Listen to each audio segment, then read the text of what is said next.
tilu, dua, hiji. Sampurasun. Oke, selamat sore Baraya Soksi, salam dunia Baraya Soksi, Suara Matraman, Depidar Soksi Wilayah 9 Jawa Barat. Hari ini kita berjumpa kembali dengan podcast Suara Matraman yang boleh dibilang sangat istimewa karena sore ini kita kedatangan tamu jauh dari Sumatera, dari Medan. Tepatnya adalah Ketua Depidar Soksi Sumatera Utara ya, wilayah 2 berarti ya? Wilayah 2 ya? Biasanya disebut Depidar 2 ya? Kedua, oke. Bang Sangkot Sirait, betul? Ya, izin kedua kita akan coba ngobrol. Perkenalkan, saya juga salah satu pengurus Depidar Soksi, wakil sekretaris yang membidangi pendidikan pelatihan dan sekaligus juga sekretaris Karya Indonesia. Jadi kita coba berbincang tentang kesoksian. Kita akan menggali cerita Abang Ketua Sangkut ini tentang bagaimana soksi di Sumatera Utara. Kebetulan akhir bulan kemarin baru dilanjut oleh Pak Ketua ya, Pak Ahmadi, dan juga bersama lembaga konsentrasi. Nah, kita ingin coba gali kira-kira gimana wajah soksi di Sumatera Utara saat ini dan gimana atau apa rencana Sumatera Utara ke depan, baik secara organisasi maupun relasi dengan Partai Golkar misalnya secara politik. Oke, Ketua, maka kita santai aja, boleh. Kita sudah divaksin 2 kali ya? Sudah. Oke, kalau gitu izin kita dibuka saja. Baik, terima kasih Pak Najib. Ya. Assalamualaikum warahmatullahi wabarakatuh. Waalaikumsalam warahmatullahi wabarakatuh. Salam sejahtera bagi kita semua, para desa di mana saja. Khususnya kelompok soksi yang ada di Indonesia yang Ya. Terima kasih. Kami sangat mengucapkan terima kasih ya akan kerendahan soksi Sumatera Utara dan berikan kesempatan untuk bersama-sama dengan soksi Jawa Barat sedikit mungkin pengalaman. Ini kami sampaikan bahwa soksi Sumatera Utara itu pada 29 November tahun 2020. Oktober barangkali ya. November 2020. Oh, 2020. Melaksanakan musyawarah. Oh iya. Musyawarah daerah yang ke-11. Ya. Ini kepemimpinan yang sebelumnya selama 2 periode kami Musa. Terus setelah berakhir dan kita laksanakan musyawarah. Kita saya yang dulunya sebagai ketua harian, saya kawan-kawan di soksi. Kita dua soksi Sumatera Utara mulai 2021. Tanggal 30 Oktober yang lalu 2021 melalui hampir setahun melaksanakan pelantikan. Kenapa? Ada beberapa kendala. Yang pertama, kita masuk ke suasana COVID. Oke. Ya. Kemudian masuk suasana Ramadan dan Lebaran. Ya, jadi sehingga tak dapat kita melakukan kegiatan seperti lazimnya kita. Ya.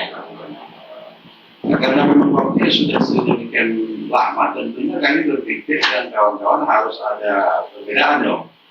Perbedaan dari semua dan solusi saja.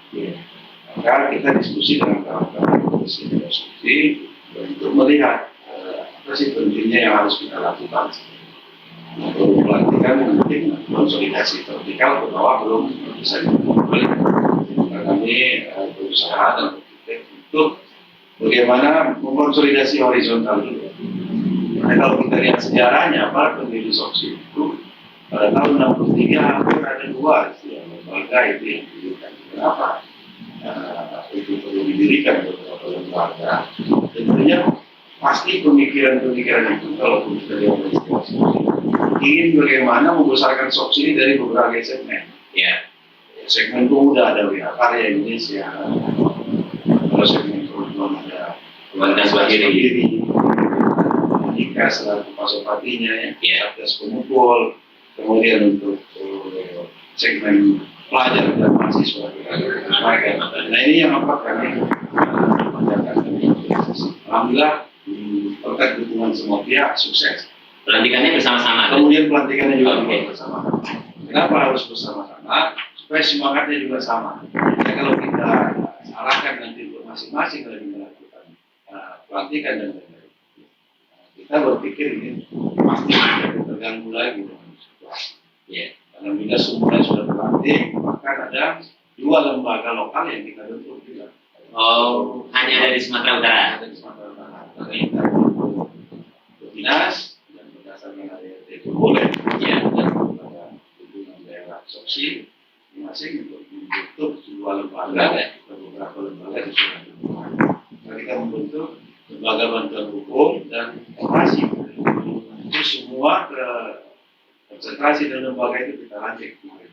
Kenapa 2 itu yang dibentuk ketua? Ceritanya, pertimbangannya apa nih kira-kira? Pertama, untuk tahapan awal kami melihat ini yang sangat urgent terhadap kepentingan masyarakat. Hukum sekarang ini adalah sesuatu hal yang menjadi benturan kendala masyarakat. Mana sering sekali masyarakat itu akan bersentuhan dengan hukum. Apalagi cukup banyaknya masyarakat juga yang sangat paham sudah tentang hukum. Jadi kita ingin dari konsumsi ini berbentuk hukum dan mereka tidak paham hukum. Dan di situ saksi hadir berarti ya? Kalau kita biarkan mereka hanya menggunakan fasilitas-fasilitas yang sudah ada, ini kan nanti bisa tidak terkoordinir. Ya. Kalau yang kedua koperasi, ini menyangkut hajat hidup, stamina ekonomi kan? Iya. Apalagi di tengah-tengah suasana COVID, yang banyak yang menjadi karyawan dirumahkan, banyak WFH dan lain sebagainya, ya kan? Nah, tentunya dengan suasana COVID ini dampaknya sangat mengganggu sekali terhadap ekonomi masyarakat. Maka baik pemerintah maupun kita sendiri mungkin harus mendorong bagaimana masyarakat itu membuat kegiatan-kegiatan usaha sendiri. Iya. Kita perlu menghadirkan informasi sebagai fasilitator. Kenapa?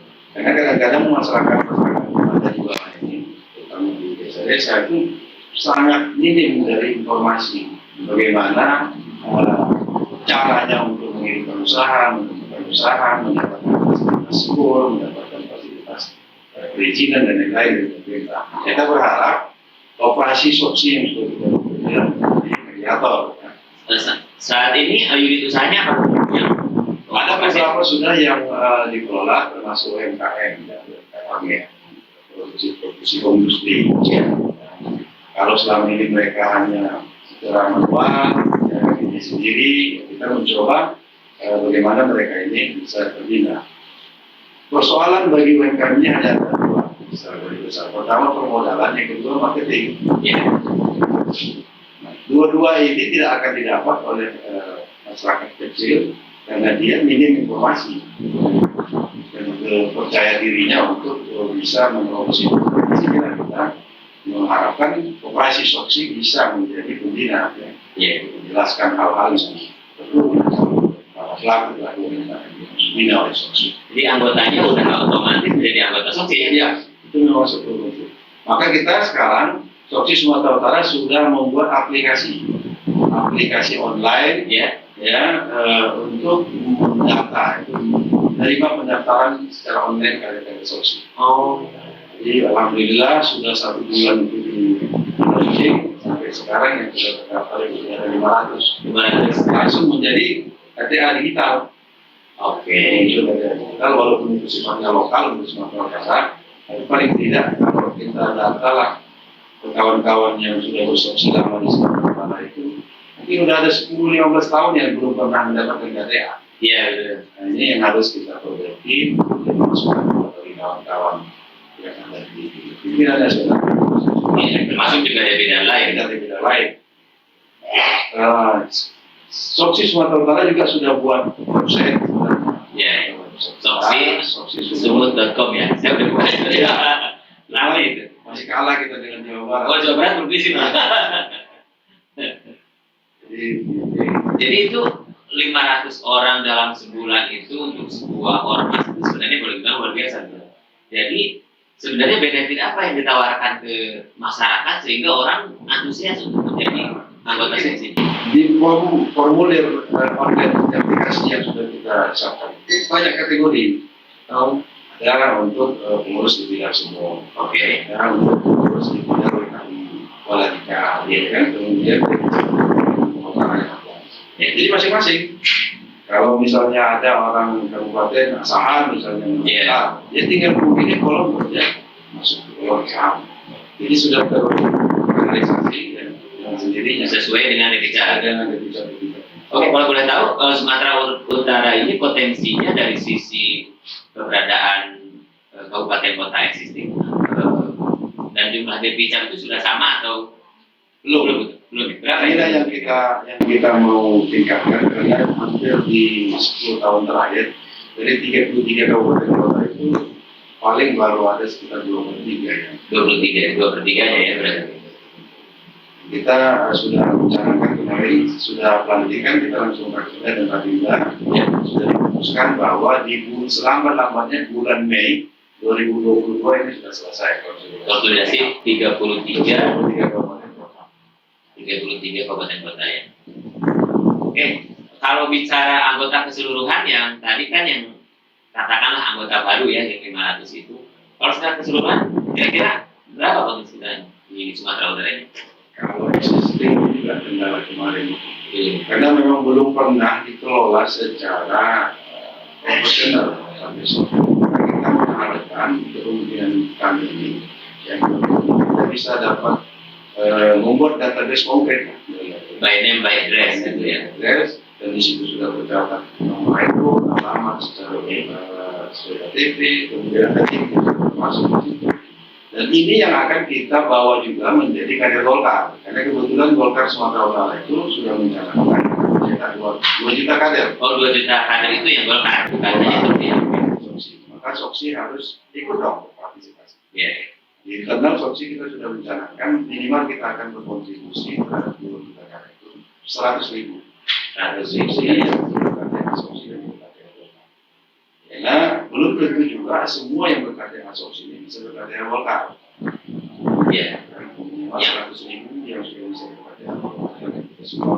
Terutama dari unsur ASN kan, ASN itu kan dan lain-lain. Jadi ya lawyer dan lain-lain itu mungkin akan terhambat terbitkan.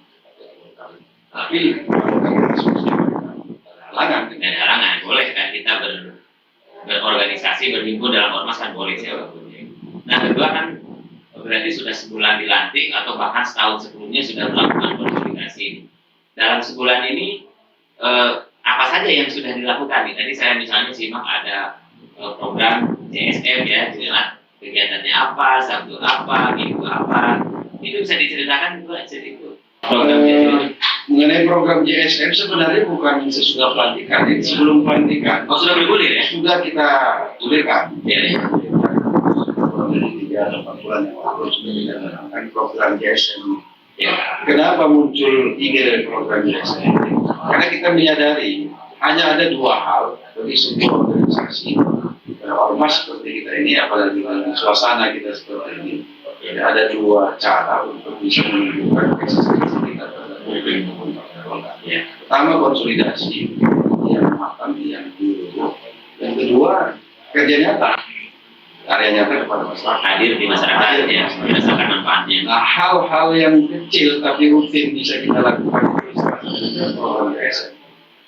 Di mana J itu kami uraikan adalah Jumat Barokah. Jumat Barokah ya. Bentuk kegiatannya? Bentuk kegiatannya itu banyak hal yang berbagi. Kita menjalankan kaum dan sering dikelola menjadi sebuah bentuk pemberian kasih kota ya. Rutin berkota kepada jemaah masjid yang baru selesai melaksanakan satu. Oke. Kemudian Sabtu, kalau Sabtu itu kita uraikan menjadi Sabtu bersih.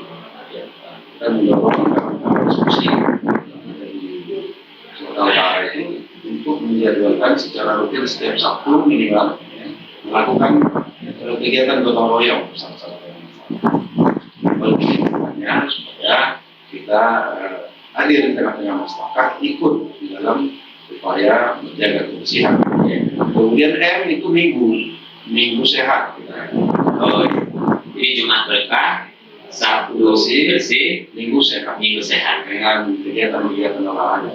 Apa aja biasanya? Nah, kalau kegiatan olahraganya mungkin ya terpaksa kita ikuti trennya juga.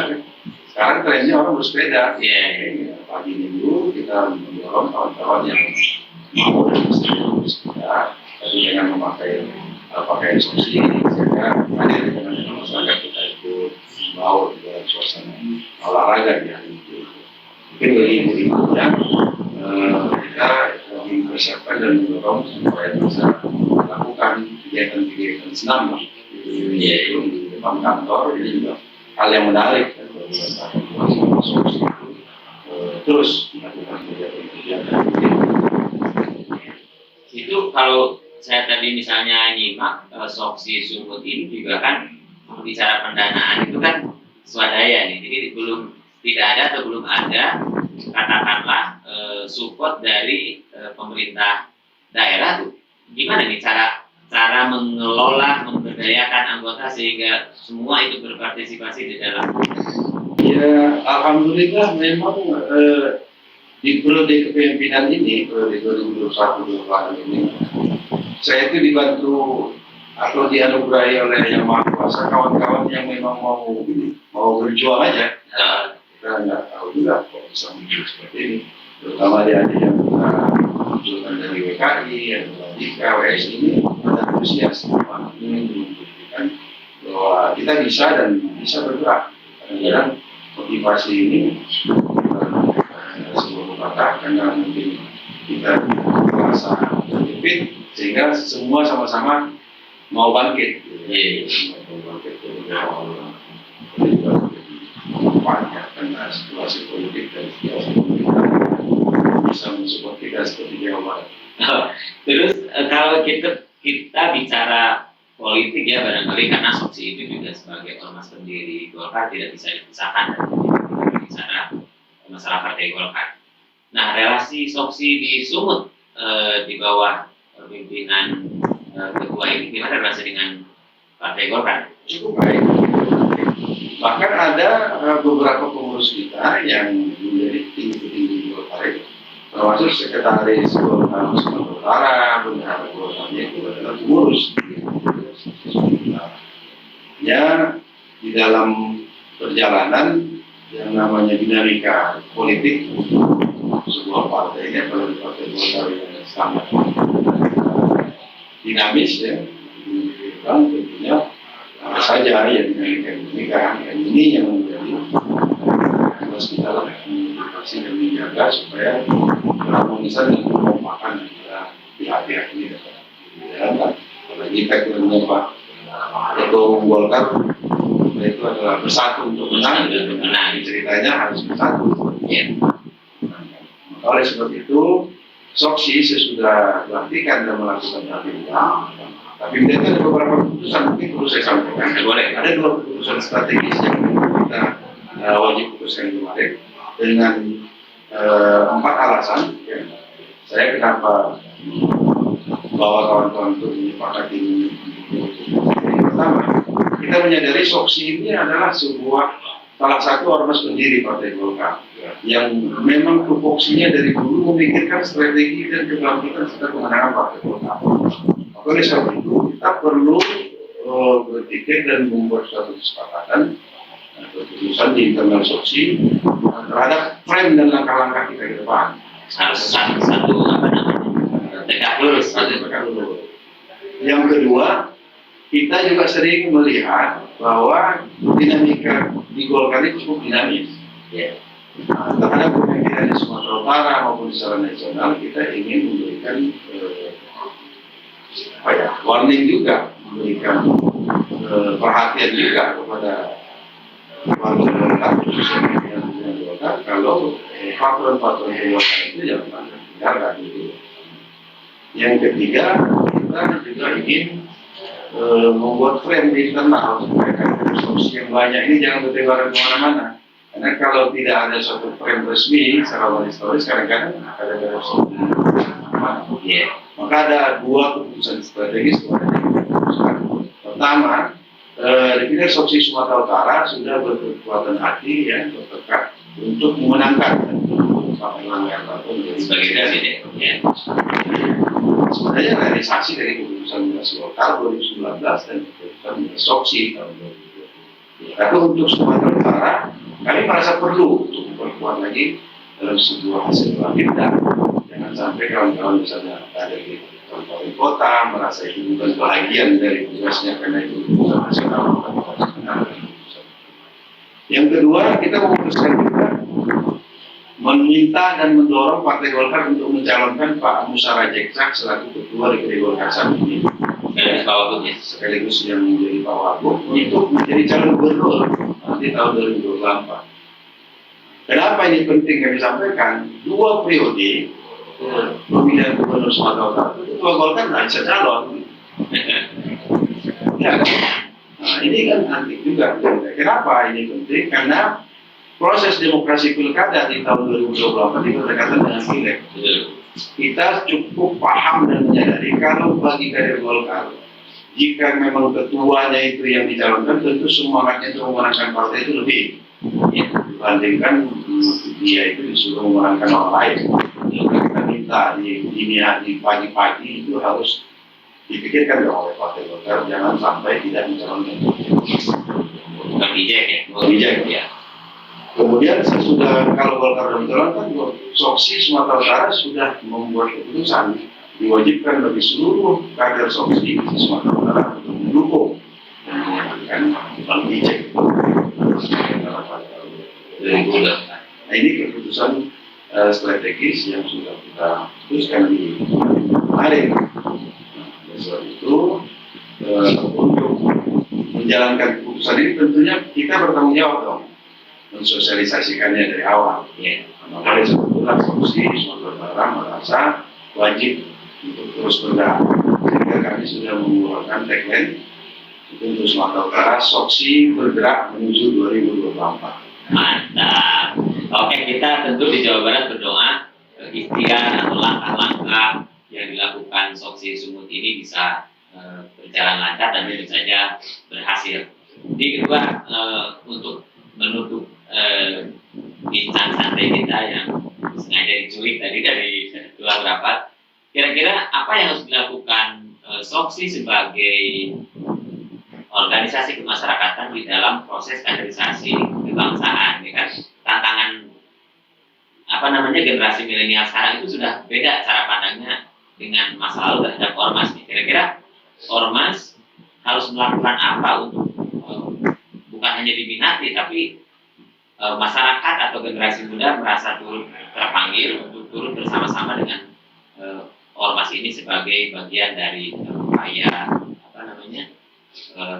proses kebangsaan kita, kurang lebih. Saya pikir tak sulit kalau semuanya mau bekerja sama dan mau bersama-sama untuk memikirkan dan mengerjakan program ini. Kenapa saya bilang sulit? Di Soksi itu mungkin satu-satunya ya organisasi kemasyarakatan yang punya program keilmuan.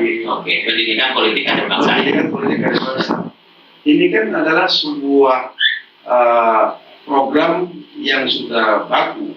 Tinggal kita bagaimana menyesuaikan materinya, modulnya, situasinya dengan keadaan yang update saat ini. Saya katakan tadi bahwa untuk mengajak dan mendoktrin kader-kader Soksi apalagi yang baru untuk beda sekali dengan pada saat tahun 60 kan Soksi. Pada saat itu semangat orang hanya satu, ini bagaimana negara ini bebas, negara ini selamat, Pancasila ini selamat. Kalau hari ini orang tidak mikirin itu, bagaimana kedua selamat? Apa yang gue dapat dari tantangannya berbeda banget ya. Nah kalau ini yang jadi persoalan, saya pikir bagi Soksi nggak susah. Kita tahu di seluruh di Dewan Pimpinan Nasional itu sangat banyak tokoh-tokoh Soksi yang sudah eksis di tengah-tengah perpolitikan nasional. Ada yang di eksekutif, ada yang di legislatif, ya kan? Ini kalau semuanya mau berpikir sama, mau duduk sama untuk memikirkan dan menuangkan kemampuan dan kapasitasnya di masing-masing sektor yang ditempati untuk menjadi sebuah program Soksi yang dikeluarkan kepada kader-kader Soksi seluruh Indonesia juga sulit. Contoh misalnya untuk menarik orang itu supaya sebagai Soksi mungkin harus bisa memberikan motivasi terhadap perubahan hidupnya. ya kita masuk di UMKM. Ya. Ya. UMKM ini perlunya apa? Perlunya modal. Kita bisa akses ke bank. Kader-kader soksi, tokoh-tokoh soksi kita ada di legislatif yang bermitra dengan bank. Ya. Sehingga pihak bank bisa membantu kader-kader soksi. Selama ini, kenapa itu tidak bisa? Mungkin karena komunikasi yang kurang baik, atau kurang baik, atau informasi yang tidak sampai. Tapi dengan adanya kader-kader kita di situ, itu bisa mempermudah semua akses. Jadi saya pikir nggak sulit, nggak ada yang sulit. Makanya saya itu di Sumut, mungkin ini sebagai konsumen, saya sering katakan kepada kawan-kawan dari soksi, saya itu berbeda dalam hal memilih kawan, memilih kader, memberikan kepercayaan kepada kader. Saya menjadi prioritas bukan kemampuan. Yang menjadi prioritas saya minta itu adalah kemauan. Kalau nggak mau, akan muncul kemampuan itu. Kemampuan ini hanya dibelah menjadi dua kategori besar. Pertama kemampuan materi, yang kedua kemampuan skill. Kedua-duanya ini bisa ditambah, kedua-duanya ini bisa dipelajari, bisa dipelajari. Materi tidak punya, kita bisa ditambah dengan orang yang skill tidak punya, kemampuan pemikiran tidak punya, bisa belajar Pak dosen. Tapi kalau kemauan nggak ada, nggak bisa dikasih tahu orang ini. Nggak mau berbuat, nggak mau keluar, ya kan? Nggak mau berpikir serius, hanya mau jadi ketua, ini susah. Jadi pentingnya proses itu menjadi sebuah keniscayaan ya barangkali ya. Dan itulah proses kaderisasi sebenarnya. Oke ketua, terima kasih sudah berkenan hadir di Porti Suara Matraman dari ya kita biasa nyebutnya Mabes Soksi Jawa Barat di Jalan Matraman nomor 6. Mudah-mudahan ke depan kita bisa terus bersinergi. Kalau hari ini dari teman-teman Sumut hadir ke Jawa Barat, ya besok-besok mudah-mudahan dari Jawa Barat bisa berkunjung juga ke Sumut dan kita bisa membuat sebuah jejaring sinergi kolaborasi nasional yang itu akan menjadi sebuah kekuatan yang besar bagi Soksi maupun Partai Golkar maupun juga sebenarnya tujuannya untuk masyarakat sebanyak-banyaknya. Terima kasih sekali lagi kedua, dan sampai jumpa di episode berikutnya. Setiap tayangan podcast bisa ditonton secara live pada saat pelaksanaan di Facebook, dan episode tappingnya itu bisa ditonton juga di YouTube Devida Soksi Jawa Barat. Terima kasih. Assalamualaikum warahmatullahi wabarakatuh. Waalaikumsalam. Terus, Maju terus. pantang mundur. Maju terus. Pantang mundur. Maju terus.